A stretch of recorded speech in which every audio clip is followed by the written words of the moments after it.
Marul mot. Nơi phía mật phong trai.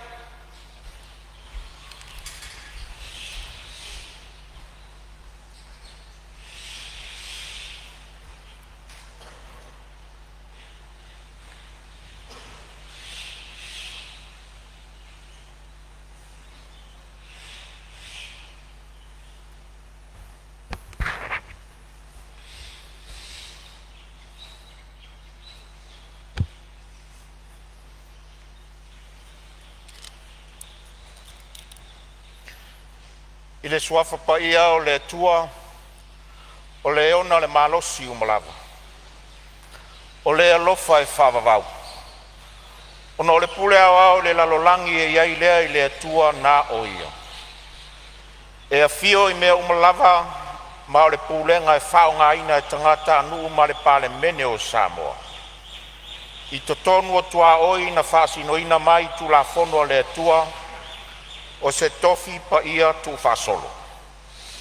Lo mātou atua siri e se, mātou te whātangisia le anganga o le loto maualalo lau pule whaitotas. Ina ia toto ifo lau wha unga mana i lunga o le nei Palemene. Whātonu mai oe na ia tonu ai a mātou whe lafo a inga, mo le whaasiri ina o lou lava vi inga. Ma le soifua lau le lei o tangata anu o Samoa. Lo mātou tamae o i le langi, ia pa ia lo suafa. Ia o mai lo malo. Ia whaia lo finangalo i le lalo langi e peo na whaia i le langi. Ia e fuai mai a te i mātou le aso nei o a mātou mea ai te tau ma le aso. Ia e whamangalo i a te i mātou wanga sala.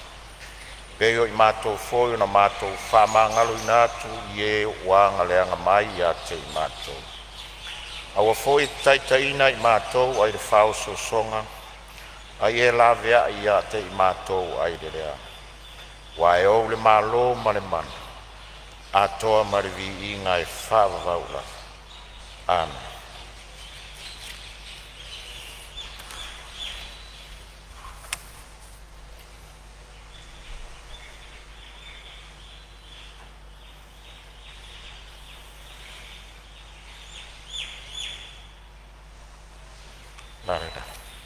Tough touch.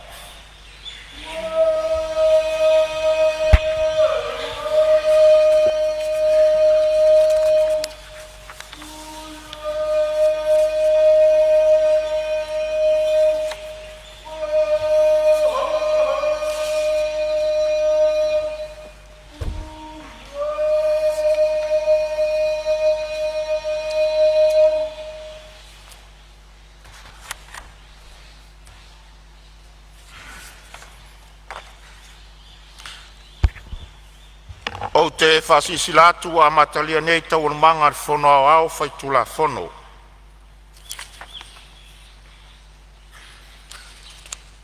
Ia vivi ia tuia i la tau i le lii, ona olona alofa, ma ona wavenga na whai le whanau o tangata.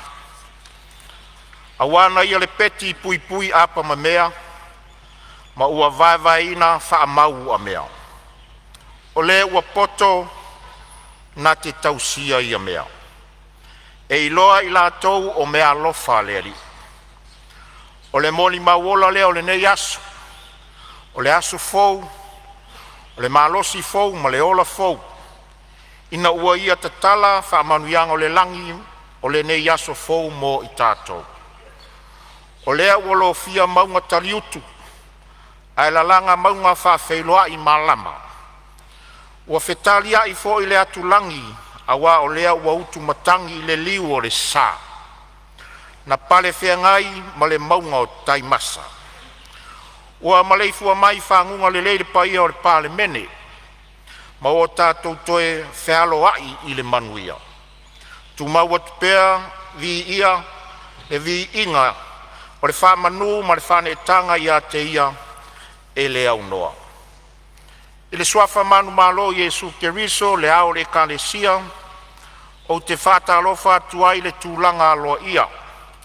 I le pa ia o le Palemene, i le fia ai o lau fionga i le sui Palemia, Le paia o le kapeneta, whapea fionga I minsta langolango.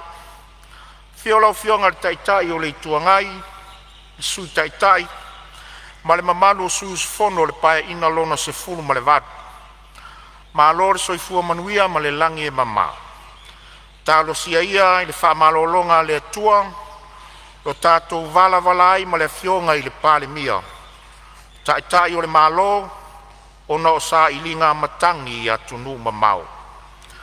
Le awhiwhio mai o whaurulunga o matanga luenga, ma whala po tonga tu maoti o lo tātou malo. Whapea fo nisi o le atunu, o ma whaiona tātou mafuta whatas. E whatalo whatu I le nei tae au. Malo le usu. Samoa, malau sila whafonga tāpua I mai. Iau tūlanga wha lupe ina. Iai le tari tonunga, o lo tausia pea si o tātou watu nuu le alofa ma le anga le leo le atua. Whatalo whatu lau Palemene I le nei tae au fau. Tāpua I maia ma le manuia. Tālo sia ia le ngaluenga mana alo na nganga, le fau folau ai o le sā o le Palemene I le nei tae au. Wha oa mai le langi so tau finangalo, ina ia iu le nei aso, a tu mau pea le wha sili o le suafa o lo tātou atua. Manuia le alo whaiva o lau fionga I le sui Palemene ma le kapeneta I le nei tae au. Manuia le alo seu o usunga fono ai tu malo uma o le atunu. Manuia le tāpua I mai a Samoa le atunu pele. Isi fasil silanga al Fonotaga. E fasil silatu le mamalu o le Palemene, o lea ua mai atufa atu lunga o tau laulau le lisi o le whaasolonga o ingo tu la fono uma le Palemene o Samoa. Iai le talitonunga, e ao ngā tele mo le whaatinoina o ngā luenga whaasui fono. Ngā luenga o le asu tau ni malo, whaitaunga o tulafono tau whaofi. Tulafono tau whaofi o le whaatitauina o tupe luafe luas fulmale lima, luafe luas fulmale ono. Fe lafo a inga whaauawi lunga o le whaitaunga whaalua, aso fono lona toru. E tolo po tau warumanga a le fono awao whaitulafono le po ana po, ua mai asau no le suius fono mo le pā, o le afionga fo I le taitai o le tuangai. O le avanoa fo le nei tu ina atuai le afionga le taitai fono o le komite o tupe maua, ma tupe totongi mo lau saunoanga. Tulai mai ala o fionga le taitai fono mo lau saunoanga.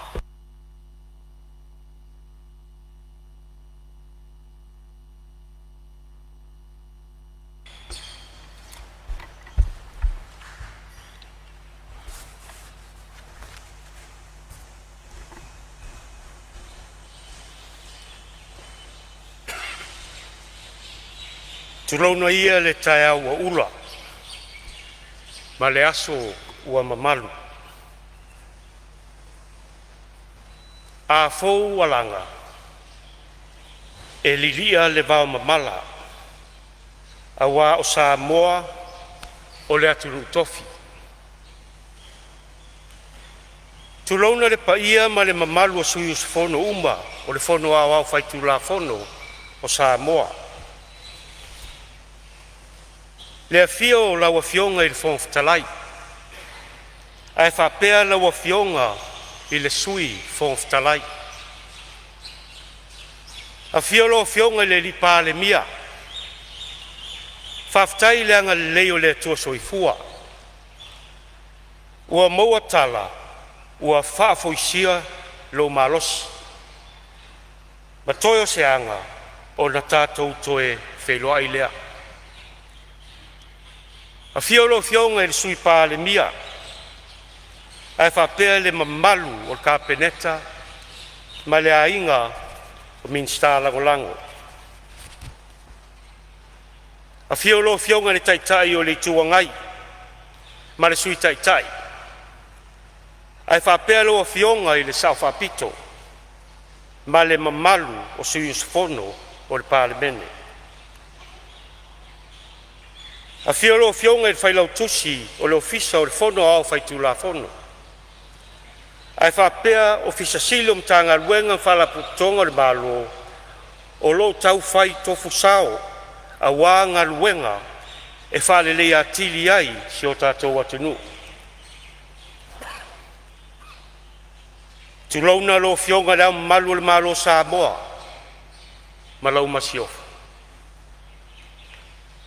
Tu launa o tau a fionga i sui o le fono sui tau fia ma o tau fale tua. Tu launa le paia ma le mamalu o le whamasinonga. Le fio o lo fionga i whamasinsili. A fio lo fionga i persteno whamasinonga o swafa ma whanua. Ai whapea a lii ma tamaitai whamasino.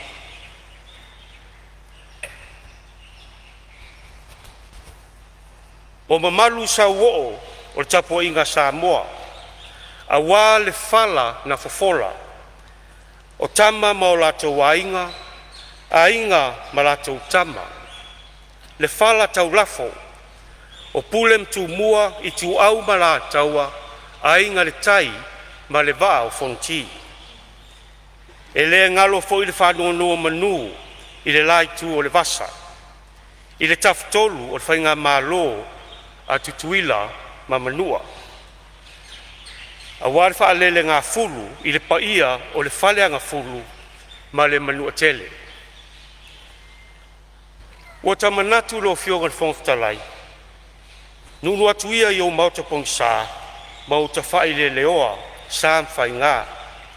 Ne inga luwa ea le tangata tautala pe a le atoa, ta loloia. Lau fionga le whongwhitalai, o te fia o atu i si o tu maro pele, sa lenga mua mua. O te whatalo whātu ma le nganga whaaloalo, i le paia ma le mamalu, i le tato i tu malo sa lenga mua mua. Mai maunga tele se ia o i maunga iti. A mata mai ta papa mata ili ili, se ia paia le malai o le maa. Lo matou nuu i whanga whau. A wā le fio tu i maunga pō, ma le ainga sa tu i maunga pō. Fio alo lilo mai ava. A lala tai whare whā o sa soa sa umai. Lo matou nuu i sa mata i tai. A wā le fio le sao tō mata. O le tau fia ma le toa tau la papa. Ma le toa whā o li. A lala tai sa leu tong poe.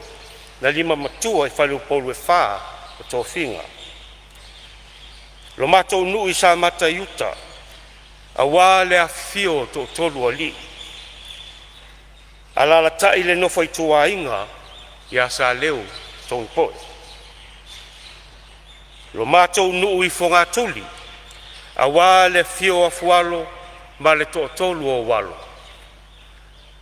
A lala tai loftalainga whai manu o le fofonga o le uso alii ma le ala tau. Siau nu pe leo whai ai. A wā le a fio fua lau ma le ngā li, ma lau a fionga fupule ai. A fio tila fonga whavaonga ma uso alii. A lala tai lo ftalainga tui sa lenga, alii tai o i lotu, pule o i lotu, ma le pita whanua. O te whatalo whatfo i ma lea nganga whaaloalo. I le paia o lau whainga ruenga te tofi le atua, ma o la tau whale tua. O lo whawhale le malu, a wā le tau asuina o le vai o le ola i whatawhai tau langa e fia, i to tonu o si mato i tu malo. O tau paia ma mamalu, o le a leo o yeise leo o le nei whatau wā. A wā o paia ma mamalu mai le vavau, se i o i le whaavavau. Nu atuia whaatini o tau sala. Whaaftai mo le nea wanoa malau pule tō. Whaaftai tele lava. Ma o te le whaatamala i au whaamanuianga. Wo tō mai lo nei tangata whaatau waa. E a vea ai masui fono o le mauta fono o Palemene o Samoa. e whaaleo so tātou sao a wā upu whai o Samoa. E momori whaafitai i o uso mātua na mātou tau wā i le whainga pālota. Lau tō whā selu rau pena, ma lau tō whā wharesi aisa. E taalo lava tama a uso. E momoli whailo whaafitai i le sātu lai mai li tofi i le paia inga ua mawai. Lau a fionga pula i whai mata sua. Whaafitai i o sao i le ati nae o le tātou tū malo. Whaafitai o ainga i Samoa nei pātunu i whafo. Uso tua whaafine ma tau songa. I le tau lango ma le whasoadi mai i le wha moe moe o manuia ona o le alofa ma le anga lei o le tua soifua.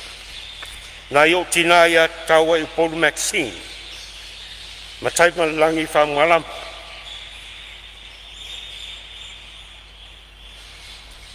Whaafitai lua talo ya so uma ua manuia ai lua tama tau mawhai. O te whaafitai at fo i si o tō lua ia Sonia, ma si o whanau ia Maxine, David, a whangmalama. Lewa fionga te whangawhitalai, e talasanga atu i si o awanoa. O te fia wha leo ai, nai mana onga, a si o tu malo. Lewa fionga le sui Palemene, e talasanga le wha leo a walanga lua le mato i tu malo. E talasanga ina fo i le wha leo soa vai. E pe o naonge vai ai nisi o nuu o le mato i tu malo. Ai meise le mato pito nuu lea o si uvao. Ia, si o tu malo, ua lava ia mana onga mo le nei taimi. E whai aso le ali. E toi wha leo fo istato mana onga. I le isi tau sanga wha tupe, lua ono, lua fitu. Ono o li liu mai lea, i lau tūlanga wha taitai fono, i le komiti o tupe maua, ma tupe tutongi.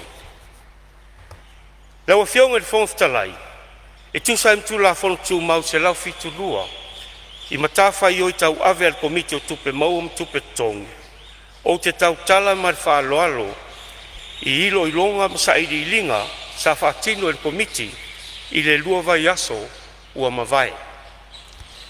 E momoli whaafitai ma whaamalo ia au tōsui whitwhilia o le komiti Palemene. I le lango sua ma le whaavano ino o tau taimi tā ua e whaatino ai le nei ngā luenga tā ua e tūsa ai ma lota tau walau wina o sui o sifono o le komiti. O le nā ua tau limaina le unga sa i linga le komiti i tūla fono tau whaofi o le whatatau wina o tupe lua lima ono ma le pepa Palemene lua lima ono numera 5. O le tala whaatau tupe ma tupe tongi al malo Samoa mo le tausanga wha le tupe whaiwina aso tolus fulu Iuni lua ono. I le au te lenga o vaenga tā ua o ilo ilonga al komiti i le tala whaatau au tupe maum tupe tongi al malo Samoa. Mo le tausanga wha tupe lua lima ono. Tupe maua masani, valu se lau ono sifulu ono tesi iwa miliona tāla. Si tia i le fitu tesi miliono pasene. Tupe wha mea lofa, se lau ono sifulu tolu tesi malvalu miliona tāla, whaititia i le sefulu ono tesi malvalu pasene. Tupe whaalu, tasi biliona tāla, si tia i le sefulua tesi malwha pasene. Tupe whaalu moati nae, se lau tolu sefulu miliona tāla, whaititia i le luasu tasi ma le fitu pasene. Ua fuafua e whaatupula ia le tamawa inga Samoa, mo le tausaga whaale tupe lua o lua lima lua o lua ono, i le wha tesi 5%, pe a whaatusa atu i le tolu tesi 7%, i le tausaga whaale tupe lua o lua wha lua o lua lima. O loo whaawau pea ona si itia vai ngā tupe whaatauina mo tupe alu al malo, mo le tausaga whaale tupe le nei, ma e atangia ai le una ia ma le whaawauina pea o ngā luenga whaatino, ma le whaamoe ia whaamaea ina le taiala mo le numanai manuia o Samoa, Pathway for the Development of Samoa, lua o lua tasi lua o lua lua, i le lua o lua lima lua o lua ono. O nisi o vai ngā tupe o loo ave i eiri whaamumua le malo, i le tala whaatau au tu o tupe lua o lua lima lua o lua ono, e au fia ai le muamua, whaamautuina o ati nae o ai atu tusa a tangata uma. Lua, e au fia ai le whaamautuina o le soifua manuia lau tele. Tolu, ati nae o nuu mafioanga, ma le whalelea atili o ofisa o le ale malo. O lo whaamauina foi e tolu tesi 5% le tapulaa whaatulanga ina mo le whaasilinga o tupe whaalu na ilo o tupe maua o te mawa inga. Ma e atangia ai le si itia o vaenga tupe whawhainga luenga ina mo vaenga maoti o lo ave iai le whaamuamua. O lea whaasilinga o lea mawhai o nga whatia pe a whaatusa atu i le vaenga taulai i te mawa inga ma le si itanga fufuaina i le awina o tupe maua whaapea le tuulanga tu ititia o lo iai nei ai tālafo le malo. O le a whaamalo si ai foi o whainga pāanga manuu mafioanga vaenga maoti le au whai pisinisi ma pāanga mo ati nae e una ia ai ati nae e mausali ma ngawhatau 5 ina. O se au te lenga le nala o fionga le Fonotaga ma le mamalu o le Palemene. Ai o te fia pai e whamanino nisi o mta upu na la ngā e nisi o sui o sfono. Na tā ua se tasi o sui le whaititia o tupe whaamea lofa mo ati nae mana fisiringia ai le commitment a tātou pāanga o lo tawala mai iai sosoani mo ati nae. O se mata upu tāua tele nei mata upu. O na sa ofo iai fesili al komiti. Ma fesiringia ai po le pau ea o vaenga sosoani mo ati nae e peo na whamauina e mafua mai i le whatuatueina e pāanga o le whatinonga o pulpeti al malo. Na whamauina al komiti, o le whaititia o tupe whamea lofa, mai pāanga mo ati nae al malo, e le ona o le whatuatueina pāanga o le whatinonga o pulpeti. Po le lei foi o se commitment e peo na whaaleuina le sui. O le whaititia o vaenga tupe mai pāanga, e afua mai ona o le telo polketi al malo, sa whatupeina mai pāanga, i tausanga whatupe o mawai, o tele ina whamaiaina. Na whamauina fo i le komiti, o le pau maua lalo, ai o ai tālafo le malo, o se tūlanga le tele lea, pe afua i mana onga, o le tau mawhai, ina tuititia ai tālafo. O le mtatia ua silisila mai ai foi tōna partners, e peo le whaltupe o le Laulangi, World Bank, ma le ADP, i le tūlanga ngā whatia o na tutongi e Samoa, o la tō ai tālafo. Ona o lea le mawhai ei o na toia ngā vā Samoa, i le salau pasene o fisosoani tausangaina, o lona winga, o nisi fisosoani o fuafua whatupe mai nei pāanga, e 5% o le atuina mai as a grant, 50% foi o le atu ina mai o se nononga tupe. Na fea se tasi sui le tūlanga i le ulua i se lenga, o na mai tauina, e leo toe whaata tauina, ia i se vai ngā tupe mtanga ruenga o whatoanga, ma whai ngā whaiva. Na wha mauina e le komiti, o loo tau fia le tū maule nei pokalame, ai ro wha ngā solo i le sairi linga, a le mtanga ruenga ma le ofisa numera wha mauina, i whatoanga ma fua whatoanga ma lafu manu. O le mahea ai o le nei sairi linga, o le ama whai ai o na toe whatulanga ni whainga whapae, ma ta iala tarwhai ngai, mo le whaawa wina o le apolo kalame tāua. Na whasilingia nisi o sui, le whaiti ai o vai ngā tupe, mo tangata whai ngā luenga, o lalo o nisi o ngā luenga whatino, a le mtanga luenga o soifo maloloina.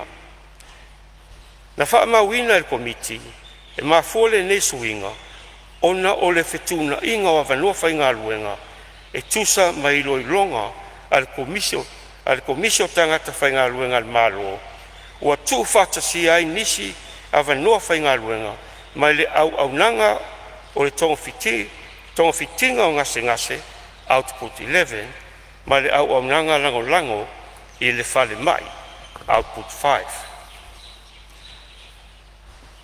Na whasilingia fo i le leto i ai o se vai ngā tupe, mo tui pui, vaccine supplies.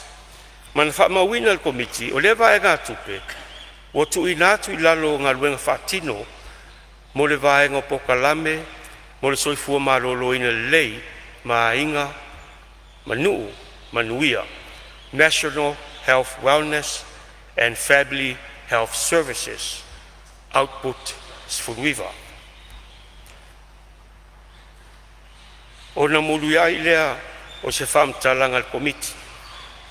E avea ia o whai masui, e wha leo ina le nganga o le whawhetai, i wha ululunga mtanga luenga whala pututonga, umare malo. Sa mawhai ona awai mai, e tusa male wala watu al komiti, mo ilo ilonga o le tala whatau autu, o tupe lua o lua lima, lua o lua ono. E tali tonu, e tele tua noa i le whea ngai ai, ma le tautua ina o le malo ma le kapeleta, a e sa whavanua lava o tau taimi tāua, o tu ina mai o sosoani ma le whamaumaunga. E le whaangalo ina foi le auaunanga, o loa fionga o le whailau tusi, ma le ofisa o le fono.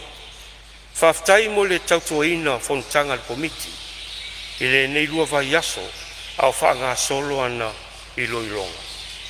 Lau fionga le fono fitalai, whaftai tele mo le avanoa. Tātou te nofo talo pēr ia manuia sa moe ngā luenga la whatino, i lana vai ngā tupe whatau sanga, lua o lua lima, lua o lua ono. Ma ia whatupula ia whamanuianga i tū mawai o lo tātou whatuatua. E pei o nanga ngana i te talo sa lenga mua, ia tātou whamumua le atua i le swafa manu malo o Yesu Keriso. Ia, whamanuia le atua i lo fionga le whongwhitalai, a walo walawina. Whamanuia tfoi le atua i lo fionga le sui whongwhitalai. Whamanuia le atua i lo fionga le li Palemene, lo fionga sui Palemene, ma malu al kapeneta, ma le ainga o minsta langolango. Whamanuia tfoi le atua i lo fionga tai li tua ngai, sui tai, ai whapea lo fionga le sao whapito, ma le mamalu o sui osfono o le Palemene. Whamanuia atu le atua i ofisa silio mtanga luenga, ma whala potupotonga umal tatou malo lava le ngā lue. O le talo, le atua soifua, foa i merfi le mu, e mau te talia i nai me le mwhaini matsuia. Le wha maro si au, e mau te suia i mea e mwhaini matsuia. ma le poto e mau te iloa ele sese. Whaftai mo lava noa ilo fionga Fonotalai.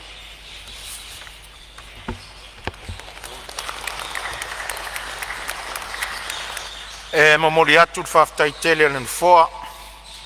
Tu sa ngā ruenga mai ai ala o fionga le taitai fono o komiti o tupe maua ma tupe tutongi. Mo le li poti manino o marisaunia le lei. Wha mālona ngā lue. E mata watu wa whasopolia umasui ma malu o le tato mautai saunoa ngā whalau. O le Fonotalai.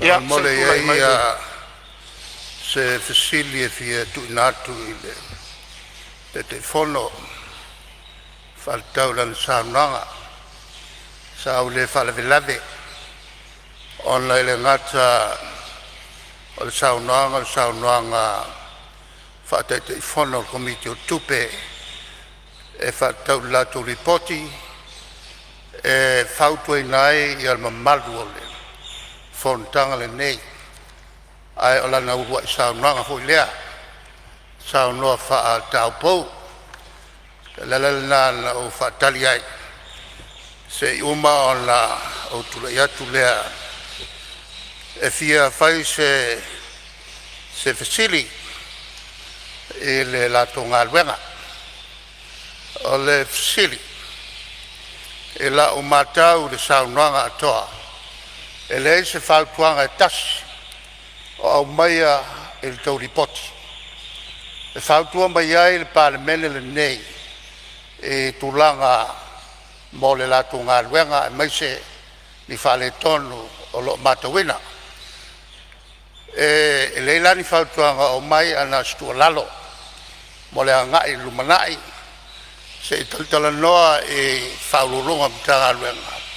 Ona au mai ai leo ni tō whātuanga e ni mea tō te sila fia e te tau on sila te to i ai ia le mauta whono e tele a mea lea e sa te tau na mai ai tō whātuanga o le vaingalo na lua sa saunoa le te whono i saunoa ngā sui ai o saunoa ngā sui e wha sino tonua i li poti ana o mai a maise le tūlanga lea e ua ngai ai lalo po o le vainga i lumalai o le ngai ai lalo tupe maua o se tūlanga tāua tele lea mo le whafonfonga tātou mata o le tāua tele ia tupe maua a maise of so sani mai paanga le lai au mai manino i le whamitalanga ana tau au ina al ministau tupe.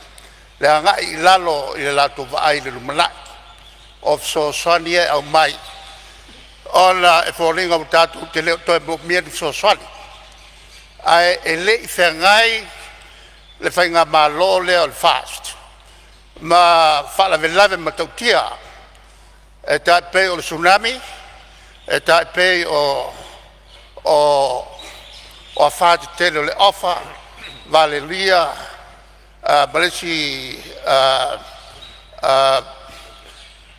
whāti tele lin, na muli mai e tolu a whāti tele. O nā whāti tele, na matua whaina atu ai tātou te mau aina. Ia a whai neila, e oso whaia tātou ini a whāti tele whapea. A e le i whengai le whainga malo i ai nei. Mangi whala lave makau kia whapenge. O le ale mea atango iai. O le tūlanga na lea sa o manatuai. Po lea sautou whautuanga o le au mai. Ia e o ngā mea tup. Le umal whaiaso le tua. A moli atu whawtai. I lau tō ripoti. Ia o se tua lalo le komiti lau whionga. Ia. Malo whawtai lau whionga i le. Tai o le tuanga ia se tu le vanoa i le whionga tai fono pe va pe fia saunoa. No, whionga Fonotalai. Ia, le sui leo whaasale le anga tolu e eise me te fia saunoa i ai. Lau tu le vanoa le tai fono. Whaftai mo le vanoa lau whionga. E hoi nai whesilia sa sia tui nātua no e sa pa ia lau launga. Tulanga ia sa Manuel tali mai le te fono. Si mamla mai ma falaro la fiong. Ia se isa no mai. O tulanga le o tupe fo ia e fa me alofa mai. Ya ta tupanga. O le lo manino le li poti sa tu na mai. Fa tai lo fiong te fono. For sa manino. O le mai ta watu ile pa u lo ia tolu miliona la fionga le vo manino na e folasia tulanga lea o mafu anga lea na mafu ai ona telele pa u ona o pro que o mai on fatino ale lo ia foi si di potio lo ia tonu o lo fa pe mai foi peni si mafu anga tu atu ese mai vai nga ia o mai on fatino o le ta te mal malama i tulanga lea o lo iei polo ke ki o lo delay toso fu inale sa tauna mai e lista usanga o toso tu lista usanga ma lista usanga ia o tulanga na o lisi mea le ta o mai io tulanga foi o con kalate lei po ko extend po tulanga fa pena o no le supply foi o materials mai si fa pena e lo ta o mai nisio concern io lo sa la lo riportare World Bank male matona partner se lo tuina mai na fia tu vai ngale pa fia la vai ngale o mai tosu ton miliona e tele na tupe a wa polo ke kia o mafua ona tele ele paulea ona o leo lo tosto la vai mai an fa mai ina wale hotuanga le sa tuina tu ia vai tu langa le fa pe ona sioki ia materials ia pen faina fai se fai nga paanga le ma private sector o shoki meia ia fa wa ma fa to per fai nga pro ke kinne o si tei me atoina na fai ia ke o kinne vai penal sa no anga le sui ma lo sa no o vai penal sa no anga sui ma lo sa no ia o mai atulanga taula nga fa lau e tele o le taimi nei o le lipoti mai le tai fono e tu sa o le lato nga luenga sa fai o le melia ia o mai al taimi sa fa masalo vai nga ia langa e sui o su fono tai au ni o le atali manino ia le malo pe o le tu vai itali ia le malo a o mai ata tu sa no anga fa tau pom sa no anga le taimi o le ilonga o le tale le tupe ia lo fianga tai fono pe te fia tu lai mai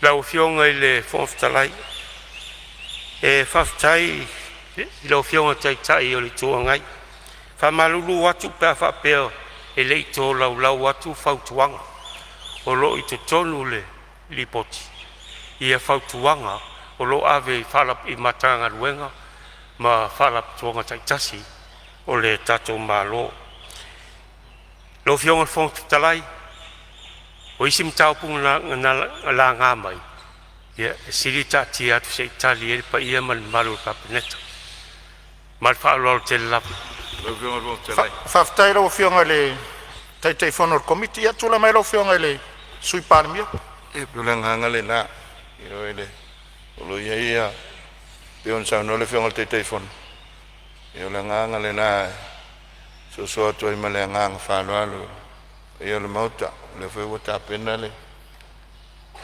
malo ia tu sai on etat ia lo manino ai tono li potil telo fotuang ia etato angai ia ilanga o le tuale na matani taia o langa faro malo faftai ia masalo le vaenga le o le sa tu watu lava le vano le fionga le tai fono committee tanga i foi o to fionga sui mamalu ile li poti al committee le watu ina mai ile tu lau e to lo mbo al fautuanga e ui a faisa misi saunoanga ia ta ua le li poti le o lo o man tau a atu o to fionga le tu lau e to lo mbo al fautuanga fa al committee fa tasi e foi manisi o vaenga le li poti o le sa fisiringia la o fionga tai o le tuanga ia o lo fatino mai lava i tono li poti malanga fa lo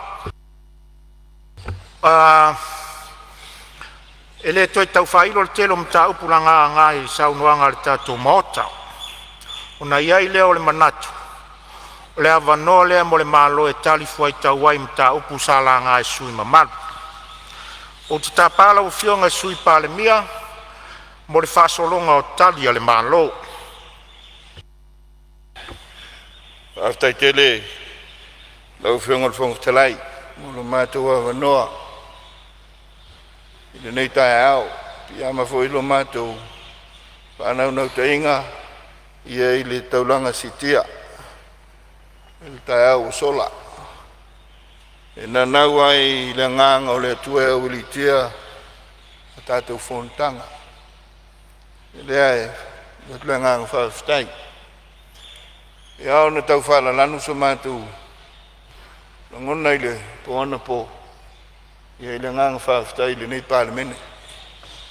Sai o le tofa, ia te tala, ai tu malo, ia lewa, lava tau so ai, ia le whionga le Palemene ma le kapeneta, ia le whaamoe le nei tai au, ai meise, ia le ulua I tala le tupe, le nei pai inga.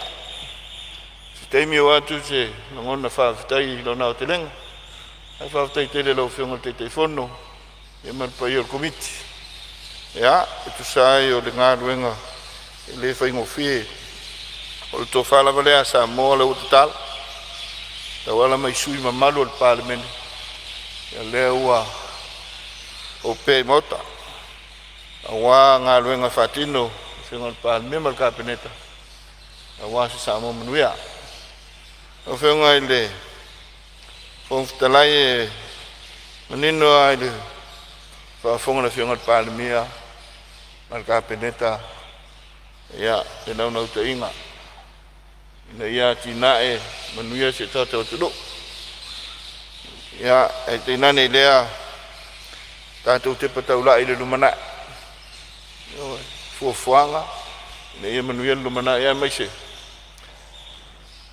Ia mautulu tātou whamaoni le atua o le nwhaia. Me uma. Me lea, ia, whaafitai. Ia, o tāpena fuatai ngā malo.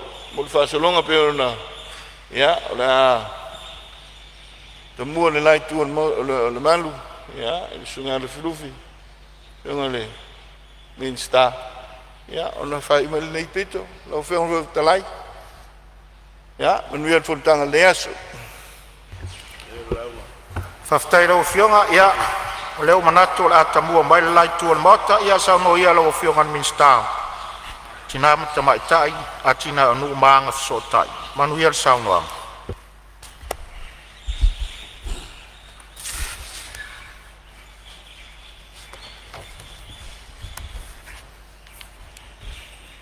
Ia, mole atu le whaftai tele, I lau mawhionga le sui Palemene, o wa whoilo manatu mai a lufi o le atamua ai le nei tai au, e whai le ngaluenga wha-minista, e tali inisio fufuanga o tuina mai inisio sui o usfono, tato fono uso Samoa.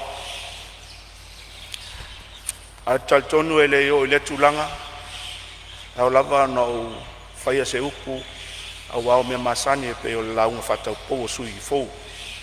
O wa ui mai, ma whamanuia mai I nei pai inga. E le manatu le aso bua o le asi I lo na whale, I lunga o le papa. A tā le liu ai popoe, le matau mai le maota Samoa atoa, e fou le waa o le usu ngā fono. Ai o le avea masopo tia e ali seu. E fai se upu. E fai mai le upu, e fai le faltu masanga. A sala malie ma vai toi lau. Ua tō ao le savili. E fa pea se tau fia lufi ma le nei tu malo. O le a mata na tō le savili. Le anga e si le tai. Ua lufi le tamau a inga o le atunu. E tu sa ai, matala whatatau o le tupe, ua ta oto I mauta fono Samoa. E momoli ai la le whaftai tele, I lau a whionga le whonga whetalai. Ua maua se awanoa le nei tu malo, e watu ai se motu ngā awha. Ma whai so na sao, a wā le fono uso Samoa. Ma le ne paia inga lona sifuru malvanu.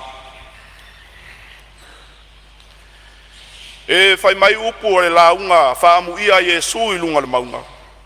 Amu ia e loto mama. Wa la tau te ilo atu le tua. Amu ia e loto mawalalo. Fai mo la tau tofi al nu. Lawa fionga le fonga fetalai. Mal mamalo al maota. O lea ua malele I le tae au walu. Ua e sua fo le au la pauta. Sua le au la patai. Mangonga fo I le vi inga o tatom taisili. Ua fati sisina I nei le ngalu a au. Awa o leo watu maupea Samoa I ona whawai papa. O le sailinga malo a o tatou tua a sina sina. Ua lango mau mai I o tatou, I o la tau tia sa. O te tua I nei tūlanga o ma o tautala I tua vai ngafa. Ma o soli tuina le paia maulunga o le maota I fale ata nei. O tua o le pea ma vai tangutu. E a fio ai le whamuina le tupfia. E a fio ai le usoli ma tamapa. Ma liu ngailo o lua no fuasa. E pui pui le launga tau eitu. Sao whainga mātua. O le fuaitau o le atunu. E malai tau ave. E paia tau ave. Ma maota tau ave tia whau o le maota fono. O le malai na whawhau ai tia o le atunu. Awa na upu whai o malo. Ao se sailinga le furuula mo Samoa malani tapua inga I maota malawa. Whapea le whanu no manu o auna le atua. I nuu mawhioanga. O te whatulo watu I lau fionga I le whongwhetalai. Whapea lau fionga I le sui whongwhetalai o le mauta. Su lau fionga le li Palemene o le tato malo. Whainta lau tapua inga mai atunu mau. Awa o le nae whea ngai lau fionga ma pulo tō whanga ma le whalaefu. A tato te talo pea I le atua I taulu lo na fingalo. To e whafulsia le malo si le tino I lau fionga le li Palemene. To e taliu mai mtato whatino tiu te mwhaiva. Ua tō fia I lau fionga. Le taita ina o le tato malo. A fifio o lua fionga I sui Palemene. A fifio a fionga I ali matamaitai minister kabineta. A le malu a fionga I minister langulangu. Sulau a fionga le taitai o le naitu. E ngai o le tato malo. Whapea lau a fionga le sui taitai. Le a foi a fio atu lau a fionga le saufapito. E a le mamalu a fionga ali matamaitai fai pule o tu malo taitas. O lupe na wha ia Il fui sei wha leo fina ngalo le atunu. A wase manuia o Samoa mo na tangata. Fatu lau foi I le afio lau a fionga le whai lau tusi al fono. Matanga luenga e fio al tato malo. Le au whai pisinisi ma kampani tu maoti. Whapoi foi le vaiula ma fatu lau e whaingata le tapua inga Samoa o le au mamala. Le fio lau a fionga le au mamalu al malo Samoa. Lau a fionga le tuia ana tui malele I whano sua lau vi ma lau masiofo.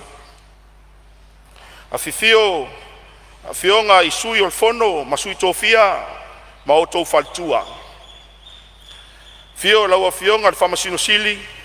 Mal mamalu o le ofisa o whamasinonga o Samoa. Ai alpa ia o le tapua inga o tupu matamali.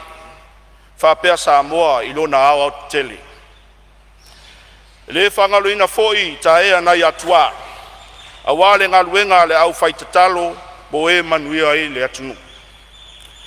Susu le taitai o le kalesia kerisiano o sofatasi. Le mamalu o whawhea ngainga ma o la tau faltua I Samoa nei. Matunu I fafu. O le paia lava lea I la fifio tama ma ainga ma o lato tama. Usonga atu mua mapule I tu au ma la taua. Ainga le tai ma le vao fonti. O paia e tausi vatele a wale mamalu o maunga manua usala. A fio oile tu ia ana maona tafai. Umanga ma pasese. Ai pui pui e toa iwa mal matua na tongi. E a inga fa mal la au na fafau. Leo lu muenga masai sese. Nona foi le malie ma vai toi lau. E fio oile ngato ai tele maona tu ia fata maulolo. A inga fa pea tu sa mau matangi. Malo o tau sa na tau tailua. Tulona foi tau mafili e fio ai le vata msolei. Maona tu ia funa mawava. Fa pea le faululunga o sa tu mafono. E ale pai el fareono ma le atinganga le tu tolo sa nganga mfaleata malongafa. Fainga ta foi le ainga tai o le fainga atu mua mapuleono. Le ulu ai pou o malo e susu ai lo tau fa. Susu ai le alo le mali toa ma le tapunu umainga. E pui e futi maua pau o sawama ma lautolo. Fatulo wat foi le va tasia Samoa to fingol tupu. A fio le ulu alo fainga ma inga lua. Le tofa e na taitai. Fio ngafa masuafa fa pea molio o maupu le va o fonti. E fatulo wat foi i maota muni mas plataembo. E malepe ai to finga al fonti le tupu te faifa. E fio ai seu tatia alala tai le maota. E ai papa o tu ia tua. Fa pea lalunga fuafua e susu ai le sao fainga maltono. E tausi va tele a wa ao atua, igo atua, uso atua, fa pea atua uliuli, ma atua le tonu. E fia la sia foi le vasa lea, ma ou fatulou e faingata le puleono i salafai. Tulou na fui fatu e afifio ai tupu na tausi. Afifio ai ainga, ai la ua na pule, sa fotu la fai malou fasa leleanga. Tulauna, yo vai tutu, e afifio ai ainga matoto, a o el sale aula, malou fatu funganga. Tulauna fina o le malaifono, a wale paia ainga, mali o le tu, sa fotu malou nganga ifo maua. Fainga tale malai matia ma matia tu au. A fio ainga matapau le fale fa o le tapu ainga. To o maupu ia te oe le pule. Tulona le tupua i vailoa. E fio ai le fasisina ma salilo mai ava. Le leva ma sa fata le taua. Maupu ia palauli malona i tu. E fatulo watu foi le malai faltoi. Fio ai ainga Samuel oi. Leva aiti, ma leva malai. E ale mamalu ile ala taua. Lawa fio ngal fonga fetalai. Ele se eloa leva asafune mataulau niu. Se iafe ane lava e faingata le tapua inga o tato uso i tutuila mamanua. Le fio lau fio ngal kovansili. Fa pea lau fio ngal lutena kovana. Fio lau fionga le perestene mal maota fai tu la fono. Fio lau fionga le fonga fetalai o maota o sui. Fio lau fionga le perestene mal le ofisa o famas nonga. O le paia o le falinga fulu mal le nofo o mapu. O sua ma vai fanua o fofo mai tu langi. Fa pea sa ole masale au mua. Mal le lau niu na sa lua. Fatu lau fo ye la au na amatas. O ali fatui matama o le vai mangalo, a wato to o le fale ula tau tangata. A mata mai le malatele, ma malai tu mau, fatu ngale e mau tu moe au. Lalo ifi ma le fasau, se ia pa ia fale niusa ma fale tapau. O pa ia na ma malu na o Samoa, o tau i launga tu mua, e tau si vatele. Wa a inga o nofo, a inga o papa, a inga ta faifa leo wa atoa le mautofono tia fainau tia faunei e fili ale to fa tupu mal moe fa fa le polo ai matua le to ile ngaluenga le atua la o fionga le fonga fetalai mal mamalu le mauta sei mapuane ine fani malafo le taula i malolo se o liu le anga whaingata, le tapua inga o lo i tu malo pele o ano matas. Na mafua ai o no tu mai, ili na fua o le nei paya inga. O te vai lupeina le saunoanga matanga o fia le fionga le minstau. Tanga luenga tinam te mai tai a tina unu manga so tai fa pe folo ofisa o whainu mele whamawina. Taluai o leo tatu taunu mai taimu le tatu malo longa o tai au, ono le aso fo e pupu. O te vai lupeina le saunoanga matanga o fia. O te fasisi latu o whatatia ese nei tau manga le fono au whaitu la fono, o lana malo longa masani o le tai au.